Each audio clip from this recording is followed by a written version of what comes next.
You have, as of when we're recording this, about 382,000 YouTube subscribers.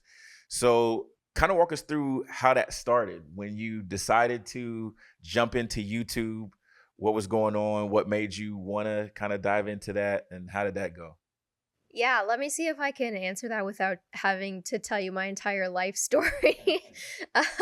So my YouTube channel started when I was living in Spain, Oh, actually. really? I went over there to study abroad. I loved it so much that I wanted to stay. Mm, And so I was like, well, what's going to give me the best chance of being able to get a visa to be able to stay here? Being an English teacher. So I took this course to become certified to become an English teacher. I started working as an English teacher and I was having the worst time of my life. I was in such a bad place. I was extremely depressed. I had no friends. And for the mm, first time ever, I had like no creative outlet mm. because I'm someone who grew up doing dance and music lessons, choir, musical theater productions. But when I found myself in that English teacher position, that was the first time ever that I wasn't doing something creative. So that is when I started doing YouTube videos. I did a cover of a song and I uploaded it because I felt this need to be performing in some way. And that was crazy to say, but it was 9 years ago. Okay.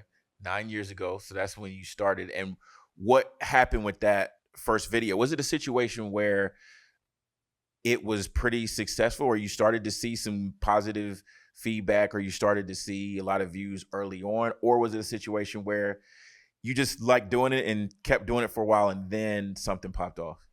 It was a slow snowball. I never had a video going hugely viral overnight type of moment. Mm, The 4th video that I posted was this cover of Mr. Sandman, yeah. which is the most viewed video on my channel. Yeah. Has about 10 million right now, by the way. But I remember after posting it, waiting for that video to get to 2,000 views. Mm, I remember watching it tick up to 2,000. So it wasn't right away. It took years even to get to the first mm. million. But Oh, for okay. some reason, that video was getting suggested to a lot of people, like in the sidebar of the recommended videos in YouTube. Hmm. Um, and that's not a typical experience, especially not with like the 4th video that you ever post. Right. So there's definitely luck there. Mm. Okay. So you had Mr. Sandman, but you said it wasn't like an immediate thing. So really you just kind of just kept doing it. You just kind of kept going at it because you weren't necessarily seeing the results right away. Very slowly, I was growing in subscribers because people were coming to the channel Got it. because of that video, and I was Mm, posting a video or 2 a month at that time, but mostly because I just was having fun doing it. mm, I mhm. mean, there's so much great music out there, and like as a musician, you probably love all genres of music, all decades. So doing Mhm. covers from so many different artists and so many different decades and styles was just a way for me to like yeah, I love music. I love Yeah. this song. I want to do a cover of it. Yeah, for sure. So like the base of it always was me having fun and wanting to do it. And there was growth that was happening, but it's been slowly over time. Got you. And what is your release cadence now like? Right now, I do a video a month. Okay. Video a month. All right, cool. So you have your video a month. When you are thinking about what video you want to do, what kind of goes into that process of like how are you thinking about arranging the cover, or how are you thinking about shooting the video, like those types of things? Yeah, I pick the song. I do have a list that I reference of ideas. If I can't think of anything, I go Mm, back and look at the list because there's some that have been on my list for like months or maybe even years. I'm like, oh, I've got to do that song, but I still have never gotten around to it. uh-huh. And then there's sometimes that I kind of get commissioned to do a specific song. So Right. that's how the choice is made. Or sometimes I'll just hear something somewhere and you kind of get that spark of inspiration of like, oh, I Sure. got to do this, and I can already hear how I'm going to arrange the parts in my head. Mm, Usually I'm trying to flip it in some way and not do like an exact sound alike. right. With the instruments, sometimes it's more sound alike than others, but Right. always with the vocals. My thing is lots of harmonies stacked on top of each other, so I'm always at least looking for something that's conducive to me adding backing vocals to it, or maybe the original has some great harmonies already that I'm gonna do those and I'm probably gonna add some more too. Mm-hmm, mm-hmm. Awesome. And most of these you're shooting and editing yourself? Yeah, if you look at my channel, I always do credit if somebody else has shot Yeah. or edited it, so some of them have. But recently I've been doing most of the covers myself.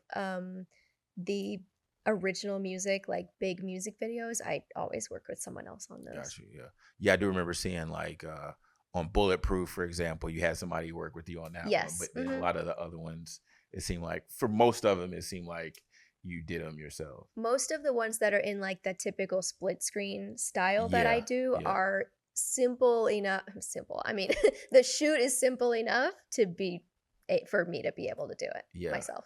Yeah. And I kind of just wanted to kind of hit home for people that you don't necessarily need a huge production team or anything like that to do some of these videos that can do well on YouTube. Oh yeah, yeah, for sure. And I mean, I I don't hate doing everything myself, but I started doing everything myself out of necessity. Mm-hmm. I mean, I wasn't making money from YouTube like even enough to pay my internet bill, yet alone get a crew of people. Right. So it does help that I always kind of had like a love of making videos and editing videos. Like I used to force my sister to like make these videos with me, and then I would try to also force her to watch me edit them.